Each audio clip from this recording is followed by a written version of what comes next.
우리 주님께서는 우리를 구원하시기 위해서 하늘 보좌를 버리시고 인간의 몸을 입고 이 땅에 오셨습니다. 그래서 33년을 사셨습니다. 30세까지는 부모님을 공양하고 또 육신의 형제들을 다 돌보면서 생활을 하셨고, 이제 3년은요 하나님 나라를 위해서 하나님 나라의 복음을 증거하고 또 제자들을 세우고 가르치고 또 파송하는 일들을 하셨습니다. 우리 오늘 읽은 이 본문 말씀은 우리 주님께서 제자들을 교육하고 세상으로 보내는 파송 장면입니다. 그래서 마태복음 10장을 갖다가 파송장이라고도 합니다. 우리가 성경에 보면 여러 가지 특징 있는 장들이 많이 있지 않습니까? 고린도전서 13장은 사랑장, 히브리서 11장은 믿음장, 이렇게 우리가 특별한 장같이 이 마태복음 10장도 파송의 말씀이 있어서 파송장이라고 합니다. 오늘날 우리 성도들도 마찬가지입니다. 우리 예수님의 제자들과 같이 우리를 세상에서 불러내어 예수 믿게 하고 하나님 자녀 삼아주시고 또 우리가 하나님 말씀으로 훈련받고 또 세상으로 파송받은 예수님의 제자들입니다. 그러니까 사도들에게 하신 말씀이나 오늘 우리 성도들에게 하신 말씀이 동일하다는 거예요. 그래서 예수님께서 제자들을 파송하시면서 4마리의 동물을 비유로 해서 파송의 말씀을 하셨습니다. 그게 이제 오늘 우리가 읽은 마태복음 10장 16절입니다. 우리 같이 한번 읽어볼까요? 보라, 내가 너희를 보냄이 양을 이리 가운데로 보냄과 같도다. 그러므로 너희는 뱀같이 지혜롭고 비둘기같이 순결하라. 그랬습니다. 여기에 한 구절에 4마리의 동물들이 나옵니다. 첫째가 양, 그 다음에 이리, 그 다음에 뱀, 그 다음에 비둘기. 그래서 오늘은 이 4마리의 동물의 특징을 우리가 한번 살펴보려고 그래요. 왜? 우리 예수님께서는 비유를 많이 하셨거든요. 하나님 말씀을 전할 때 우리가 이게 주위에서 흔히 볼 수 있는 이 동물들의 특징을 이해하고 상징을 이해하면 우리가 예수님 말씀을 좀 더 쉽게 이해할 수가 있기 때문입니다. 그래서 오늘은 이 4마리의 동물들에 한번 생각해 보면서 우리가 이 세상에서 어떻게 살아가야 하는가, 예수님께서는 이렇게 살으라고 말씀하셨거든요. 그 말씀에 대해서 한번 생각해 보려고 합니다. 먼저 첫 번째로는 마태복음 10장 16절 우리 상반절 한번 다시 한번 읽어볼까요? 시작. 보라, 내가 너희를 보냄이 양을 이리 가운데로 보냄과 같도다. 그랬어요. 여기서 양은 성도들을 가리키죠. 성도들을 가리킵니다. 그리고 양들을 세상에 보내는 분은 누구냐? 예수님이십니다. 예수님. 그래서 여러분, 이 양들의 특징이 있어요. 양들은 장애를 방어할 수 있는 능력이 하나도 없어요. 다리는 짧아요. 그래서 달리기 해봤자 땡땡땡땡 하다가 끝나는 거야. 또 적을 공격할 수 있는 발톱이나 또 이빨이나 뿔도 없어요. 그리고 또 시력은 한 3m나 5m 밖에 안 돼. 적이 가까이 와도 몰라. 적인가 아군인가를 모르고 그냥 또 적이 오면 또 다가간다네. 그래가지고 모르니까 궁금하니까 진짜 양이에요. 그래가지고 이 양은요, 그래서 이 목자가 없이는 한순간도 살 수가 없다는 거예요. 그래서 우리 예수님께서 우리 성도들을 갖다 양이라고 한 거예요. 그래서 우리의 양을 지키는 선한 목자는 누구냐? 예수님이라는 거예요. 우리 요한복음 10장 11절 한번 같이 읽어보겠습니다. 나는 선한 목자라. 선한 목자는 양들을 위하여 목숨을 버리거니와. 그렇습니다. 양들에게는 꼭 필요한 게 누구다고요? 선한 목자는. 그래서 너희들이 세상에 살아갈 때는 너희들 힘으로는 안 된다는 거예요. 그래서 너희들의 목자 되신 예수님을 의지한다는 것이죠. 이제 그런데 여기서 또 이리가 나와요. 이리는 누구냐? 이 세상을 가리켜. 이 세상. 여러분, 이리라고 여기 우리 한글 성경에는 나오는데 우리가 흔히 아는 늑대입니다. 늑대. 이리나 늑대는 같은 말이에요. 유아시라에서는 그 이리라고 하지만 저쪽 그 유럽 쪽에서는 늑대라고 하고, 우리는 늑대라고 부르잖아요. 이리라고 잘 안 하잖아요. 똑같은 말이에요. 그러니까 저 늑대 같은 놈이라고 하잖아요. 그래서 여러분 조심해야 돼. 그래서 이 세상은 늑대 같은 악한 자가 다스린다는 거예요. 요한일서 5장 19절 한번 읽어볼까요? 시작. 또 아는 것은 우리는 하나님께 속하고 온 세상은 악한 자에게 처한 것이다. 이 악한 자가 누구냐? 아주 늑대 같은 세상 임금이 마귀라는 거예요. 그래서 요한복음 12장 31절도 같이 한번 읽어보겠습니다. 이제 이 세상을 대한 심판이 이르렀으니 이 세상 임금이 쫓겨났습니다. 그래서 여러분, 이 늑대는요, 양을 잡아먹잖아요. 그래서 여러분, 그래서 순진한 여자를 꼬셔서 잡아먹는 게 늑대 같은 놈이라고 하잖아. 그래, 안 그래요? 얼마나 쉬워요? 그렇죠. 이게 여러분들은 양이요. 그리고 세상은 뭐다? 늑대가 바글바글 하는 거예요. 그러니까 여러분들 힘으로는 살아갈 수가 없다는 거예요. 반드시 여러분들은 누가 같이 가야 한다? 예수님, 목자 되신 예수님이 있어야 한다는 거예요. 그래서 오늘은 여세상에서 이 늑대 같은 세상에서 우리가 어떻게 살아야 슬기롭고 지혜롭게 살아남을 수 있느냐, 그 생활 지침을 두 가지 또 동물을 비유해서 또 말씀하셨어요. 오늘은 동물농장 시리즈입니다. 여러분, 동물농장을 이해하면 설교가 쉬운 거예요. 이제 우리 두 번째로는 뱀같이 지혜로워라 그랬어요. 마태복음 우리 10장 16절 하반절 한번 같이 읽겠습니다. 너희는 뱀같이 지혜롭고 그랬어요. 예수님께서 왜 뱀같이 지혜로워라 했을까요? 여러분, 여기서 지혜롭다라는 영어는 YG잖아. 지혜롭다. 근데 여기에서는 그렇게 그 단어 쓴 게 아니고 슈르드라는 단어를 썼어요. 그 단어가 뭐냐 하면 애밀하다, 긴민하다, 민첩하게 움직이라는 거죠. 다른 말로 하면 약삭빠르게 행동을 하는 거예요. 뱀이 그렇습니다. 뱀의 특징을 보면은요, 여러분, 뱀은요, 걸어다니는 다리가 없어요. 또 잡을 수 있는 손도 없어요. 또 날아다니는 날개도 없어요. 쓸데없이 몸뚱이만 길어가지고 아주, 그리고 눈과 입밖에 없어요. 그런데 이런 몸의 구조를 가진 뱀이 말이에요, 안 돌아다니는 곳이 없습니다. 땅속도 들어가죠. 그러죠? 다 굴파고 들어가잖아요. 바위도 올라가죠.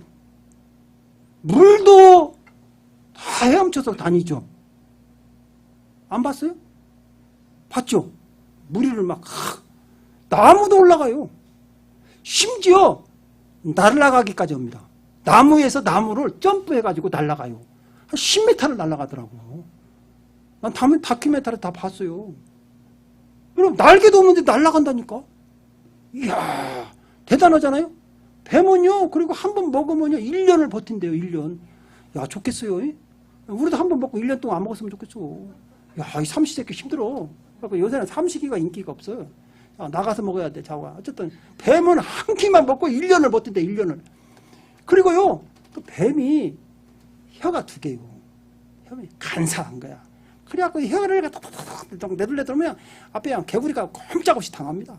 헷갈리기 시작하는 거예요. 그래서 여러분, 성경에 가장 강교한 동물로 뱀을 이야기하는 거예요. 창세기 우리 3장 1절 한번 읽어볼까요? 시작. 그런데 뱀은 하나님 여호와의 지으신 들짐승 중에 가장 강교하니라. 뱀이 여자에게 물어 이르되 하나님의 삶으로 너에게 동산 모든 나무의 열매를 먹지 말라 하시더냐. 보십시오. 여기서 아담과 하와에게 나타나는 게 누가 나타났다고요? 뱀이 누구냐? 성경에 보니까 뱀으로 가장하에서 나타난 게 마귀라는 거예요. 요한계시록 우리 12장 9절을 같이 읽어보겠습니다. 큰 용이 내쫓기니 앱뱀 곧 마귀라고도 하고 사탄이라고도 하며 온천하를 꿰는 자라. 그가 땅으로 내쫓기니 그의 사자들도 그와 함께 내쫓기니라. 그랬습니다. 그래서요, 이처럼 뱀같이 강교한 마귀가 지금 이 세상 임금으로서 장악하고 삼킬 자를 찾아서 낼름낼름 혀를 낼름낼름. 그래서요, 여러분, 마귀에 사로잡힌 사람은 거짓말을 잘해요. 혀가 두 개잖아. 그래가지고 한 입 갖고 두 말해. 그거 분명히 마귀에게 사로잡혔어. 그래서 여러분 조심해야 돼. 특히 이 라스베가스는 도박에 중독된 사람들은요, 거짓말을 의식닥닥하게 잘해요. 처음에 나는 많이 속았어. 이야, 근데 내가 나중에 가만히 듣고 보니까 아닌 거야. 근데 그 사람들은 얼마나 거짓말을 진실같이 얘기해요. 이야, 그런 재주가 있어요. 뱀이 그렇거든요. 그래갖고 안 잡아먹을 때 끼 하다가 그냥 확 잡아먹어버리거든요. 뱀은요, 먹이가 있으면요, 확 노려보고 있어요. 그래갖고 혀를 갖다 하면서 가만히 보고 있다가 어느 순간에 덮치잖아.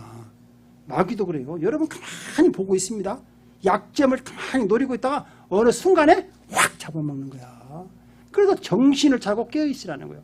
그래서 이런 뱀이 지배하고 있는, 마귀가 지배하고 있는 이 세상을 여러분 이기려면은요, 마귀보다 좌우간 지혜로워야 돼. 그런데 어떤 사회학자가 재밌는 연구를 했더라고. 나는 믿지는 않지만 재밌어서 한번 알려드리는 거예요. 마귀의 IQ가 몇이냐? 마귀의 IQ를 6,000이래. 6,000. 여러분들 IQ가 몇이에요? 응? 150이면 천재라고지. 근데 150이 안 돼도 괜찮아요. 100 이하는 우울증이 안 걸린대. 치매가 안 걸린대요. 왜? 생각할 것이 없으니까. 그러니까 뭐 IQ 적다고 해서 뭐 나쁜 것은 아니요. 그렇죠? 예. 많이 속아서 그러지. 어쨌든 간에 전혀 세상 신경 안 쓰고 사는 거예요. 근데 이 마귀가 IQ가 6,000이랴. 근데 어떻게 우리가 이 마귀를 이기면서 살겠어요? 그래서 하나님께서는 우리에게 지혜가 부족한 자는 구하라 이렇게 말씀하셨어요. 우리 야고보서 1장 5절을 한번 같이 읽겠습니다. 너희 중에 누구든지 지혜가 부족하거든 모든 사람에게 후히 주시고 꾸짖지 않으시는 하나님께 구하라. 그리하면 주시리라. 할렐루야. 여러분 지혜가 부족합니까? 하나님께 구하시기 바랍니다. 여러분 구약에서 솔로몬 왕 하면 뭐죠? 지혜의 왕이잖아. 지혜의 왕. 솔로몬이 처음부터 지혜가 있었던 게 아니에요. 솔로몬이 약관 20세에 아버지로부터 왕위를 이어받습니다. 그런데 큰 나라를 이어받으니까 솔로몬이 어떻게 해야 할지를 모르겠어요. 하나님 앞에 예배를 드립니다. 1,000번제를 드립니다. 여러분 우리 하나님께서는 예배하는 자를 그렇게 기뻐하시는 거예요. 예배하는 자를 찾으신다 그랬어요. 지금도 예배를 누가 드리는가 찾아다니시는 거예요. 그 사람에게 어떻게 한다고요? 복을 주시는 거예요. 그러니까 보니까 솔로몬이 1,000번제를 드리고 있는 거예요. 하나님이 너무나 기특하고 예쁜 거예요. 그래 꿈에 나타나고 솔로몬아 솔로몬아 참 너 아주 기특하구나. 네 소원이 뭐냐? 네 소원을 얘기하거라 그랬어요. 그러니까 솔로몬이 뭐라고 얘기하는 거냐? 예 하나님 제 소원은요 지혜를 주십시오. 지혜를. 왜요? 내가 이 큰 나라를 이 수많은 나라 백성들을 그 치리를 해야 하는데 나는 어리고 지혜가 부족합니다. 지혜를 주십시오. 이야 그 소리를 듣는 우리 하나님께서 너무나 이쁜 거예요. 야, 네가 돈을 달라고 하는가, 뭐 힘을 달라든가, 뭐 명예를 달라고 하는 것도 아니고 뭘 달라고 했다고요? 지혜 달라고 하니까 하나님께서 야, 너 참 기특하다. 그러면서 구하지 않은 물질도 주시고 명예도 주시고 권세도 주셨어요. 그래서 여러분들도 오늘 밤에 하나님께서 나와서 꿈에 여러분 뭐 줄까 이렇게 물어보면 지혜 달라고 해야지 돈 달라고 하면 안 돼. 지금 급하니까 돈 좀 주시오. 잃어버리면 안 된다고. 솔로몬같이 지혜를 달라고 하시기 바랍니다.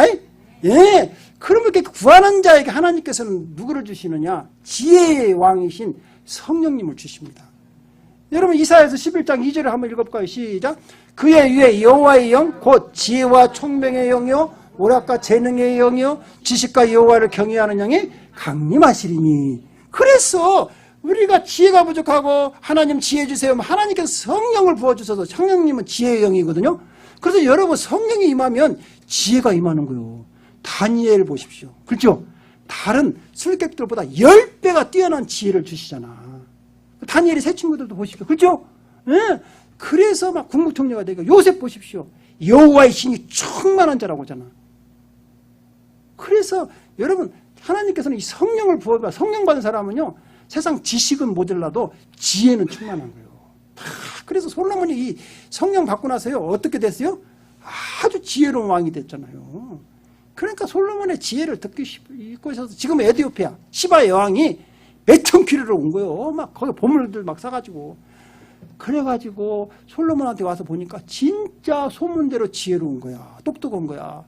그래가지고 솔로몬하고 했대. 그래가지고 지금 에티오피아 사람들은요. 자기들이 솔로몬의 후손이라고 그래요. 할렐루야? 뭔 말인지 모르면 그냥 넘어가면 됩니다. 그래가지고 또 이렇게 지혜 성령이 충만하면 또 능력이 임해요. 능력이. 그래서 여러분 출애굽기에 보십시오. 모세가 하나님의 부르심을 받고 그 호렙산에서 부르심을 받잖아요. 근데 나이 먹고 안 간다는 거예요. 안 간다는 거예요. 그래서 말도 못 듣는다고 내 형 붙여줄게. 아이고 그래도 안 간다는 거예요. 너 손에 들은 게 뭐냐? 지팡이인데 그 땅에 던져봐라. 아 뱀이 되는 거예요. 그리고는 뭐라고 하니? 꼬리를 잡아라 그런 거예요. 뱀은 꼬리 잡으면 큰일 나 물려요. 머리를 잡아야지. 근데 꼬리를 잡았더만 물었어요 안 물었어요? 다시 지팡이가 되는 거예요. 너 봤지? 이런 능력이 있어서 내가 너와 함께 하겠다. 그러니까 이제 나중에 모세가 지팡이를 손에 잡고 애굽으로 갑니다. 딱 그러니까 아론 형이 또 마중 나왔어요. 그래가지고 이제 장로를 다 만나서 내가 이제 너희들 구원을 시키러 왔다. 하나님 나 보냈다. 그래가지고 이제 애굽 왕 바로를 찾아가잖아요. 찾아갔을 때 이제 우리 하나님께서 너 지금 이스라엘 백성들 다 보내란다. 그러니까 바로가 뭐라고 하겠어요? 네 하나님이 누군데? 하나님 어디 있어? 내가 왕인데. 그러니까 이제 모세가 갖고 있던 지팡이를 갖다 딱 바로 왕에 던졌어요. 그러니까 뭐가 됐어요? 뱀이 됐잖아. 뱀이 됐잖아. 그러니까 바로가 웃으면서 헤헤 그까짓 거 나도 할 수 있어. 술객들을 불렀어요. 막 불러가지고는 술객들도 지팡이로 넣으니까 뱀이 됐어요. 그러니까 모세가 지팡이 뱀하고 술객들이 만든 뱀하고 딱 둘이 이제 전쟁이 붙은 거야. 십계 영화 보면 나오잖아. 안 봤어요? 드라마만 보지 말고 십계 영화도 봐요. 다 보면 그때 어떻게 되느냐? 모세가 지팡이의 뱀이 그 술객들의 뱀을 삼켜버립니다. 예, 우리 출애굽기 17장 12절 한번 같이 읽겠습니다. 각 사람이 지팡이를 던짐에 뱀이 되었으나 아론의 지팡이가 그들의 지팡이를 삼켜버리다. 이야, 그러니까 여러분 성령 받으면 이 세상 이 마귀, 뱀 같은 마귀를 우리가 이겨버린다는 거요. 할렐루야? 네, 우리 힘으로는 안 돼. 하나님의 능력이 함께하니까 이 세상을 이긴다는 거예요. 그래서 오늘 말씀에 뱀같이 지혜로라는 것은 뱀같이 지혜로워서는 안 되고 뱀보다 뛰어난 지혜를 받아라. 그래야 너희들이 세상에 살 수가 있다는 거예요. 사랑하는 성도 여러분 성령의 충만함 이런 뱀을 이길 수 있는 능력을 받을 줄로 믿습니다.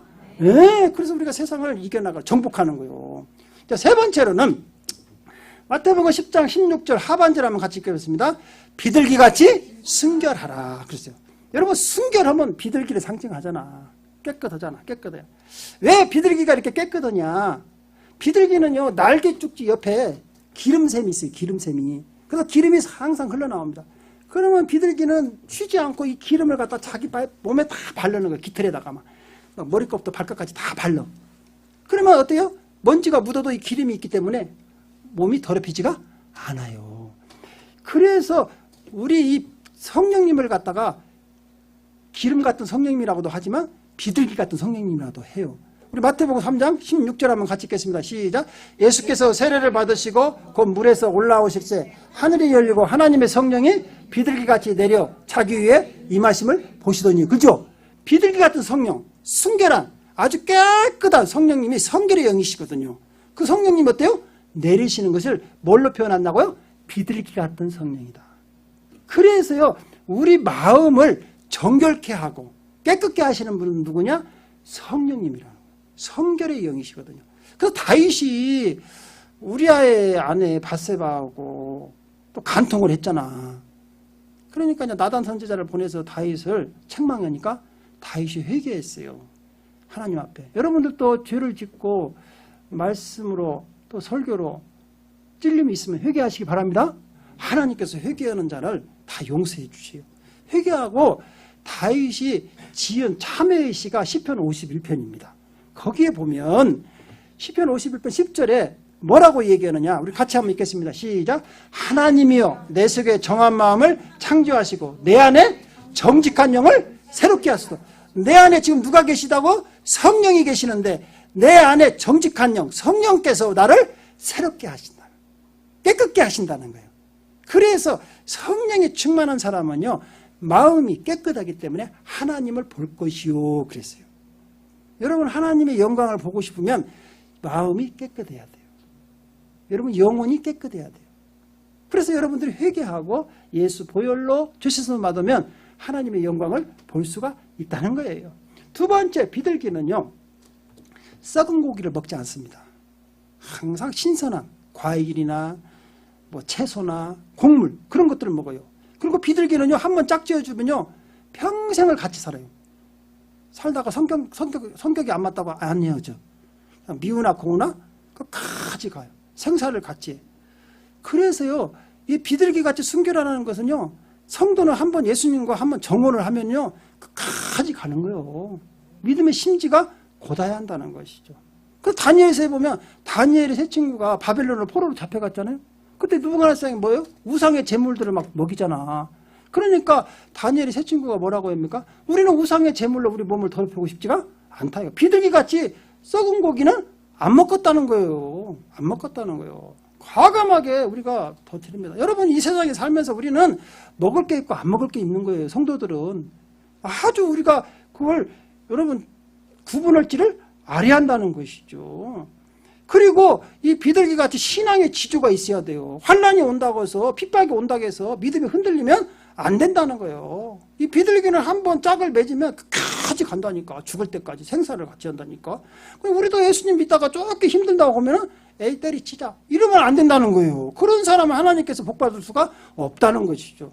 지조를 지키는 사람, 여러분 다니엘이 이렇게 믿음의 지조를 지키니까 하나님께서 그 다니엘을 축복하십니다. 우리 이사야서 26장 3절 한번 같이 보아요. 시작. 주께서 심지가 견고한 자를 평강하고 평강으로 지키시리라. 이는 그가 주를 신뢰함이니라. 주님을 믿고 끝까지 지키는 자는요, 하나님께서 지켜주시는 거예요. 다니엘이요, 여러분 그 사자굴에 들어갔어도 끔찍을 않잖아요. 다니엘의 세 친구들은 그 풀무불새에 들어갔어도 믿음이 흔들리지가 않잖아요. 그러니까 하나님께 다 꺼내주는 거예요. 지켜주시는 것이, 보호하시는 거예요. 다니엘은요, 내 왕을 섬겼어요. 내 왕. 그러니까 오늘날로 말하면 우리 한국 정치사로 보면 전두환이, 노태우, 김영삼, 김대중까지 섬긴 거야. 여러분, 정권이 바뀌면 다 바뀝니다. 그렇죠? 다 바뀌잖아, 장관들. 그런데 안 바뀌어. 다니엘은 네 번이 왕이 바뀌었는데도 안 바뀌어. 계속해서 국무총리로서 일할 수 있는 거예요. 왜? 심지가 견고해. 하나님 섬기는 사람은 끝까지 흔들리지 않으니까 하나님께서 지혜를 주니까 다니엘을 따라갈 사람이 없는 거예요. 그러니까 높여주시는 거예요. 여러분, 이 세상에서 누구를 의지하고 살 거예요? 정치? 여러분, 화무 11홍이요. 그죠? 길이야 정치도 10년이요. 끝나버려. 그러니까 여러분, 세상을 의지하지 말고 누구를 의지해야 돼요? 하나님을 의지해야 돼요. 그럼 믿음을 갖고 우리가 이 세상을 살아야 한다는 거예요. 믿음이 흔들리면 안 돼요. 그래서 세상에 환란이 옵니다. 없을 수가 없어요. 그래서 여러분이 예수님께 요한복음 16장 33절에 뭐라고 해요? 너희가 세상에서 환란을 당하나 담대하라. 내가 세상을 이겨노라 그러죠. 그 믿음을 가지고 사는 거야. 예수님이 세상을 이겼으니까 나를 지켜주실 거야. 다니엘 보십시오. 설령 구하지 우리를 구원해주지 않아도 나는 하나님만 섬기겠다. 이런 믿음을 확고하게 갖고 가면 하나님께서 그 사람의 인생을 책임지는 거예요. 할렐루야. 여러분, 우리가 지금 갈수록 이 세상이 험악해지고 갈수록 어려워집니다. 이럴 때 우리에게 요구되는 게 뭐냐? 지조, 믿음을 가지고 세상을 이겨나가야 한다는 것이죠. 세 번째로는 이 비둘기는요, 평화를 상징하잖아. 평화를 상징한다는데 왜 어떻게 비둘기가 평화의 상징이 됐느냐? 그 시조는 어디에 있느냐? 성경에 보니까 노아가 이제 이 하나님께서 이 세상을 다 물로 심판을 해버렸잖아요. 그리고 이 세상이 다 물로 잠겨버렸죠. 그래가지고 이제 홍수가 비가 그쳤어요. 근데 물이 막 가득 찼잖아. 그러니까 이제 물이 빠졌는가 안 빠졌는가를 모르잖아요. 그래서 비둘기를 내보냈어요. 비둘기가 돌아다니다 보니까 쉴 곳이 없으니까 다시 돌아갔어요. 비둘기는 귀소 본능이 있습니다. 자기 집을 찾아오는 본능이 있거든요. 그래가지고 돌아왔어요. 아, 물이 안 빠졌구나. 좀 있다가 며칠 있다가 다시 또 보냈어요. 그러니까 이 비둘기가 돌아오긴 돌아왔는데 뭘 가요? 올리브나무 잎사귀를 물고 온 거야. 그러니까 노아가 어떻게 생각했어요? 아, 물이 빠져갖고 지금 올리브나무가 이제 자라고 있구나. 이게 생각한 거예요. 그래서 또 며칠 있다가 다시 또 보내니까 이제 비둘기가 안 돌아왔어. 올리브 나무에다 둥지치고 살았나가 봐. 안 돌아왔어.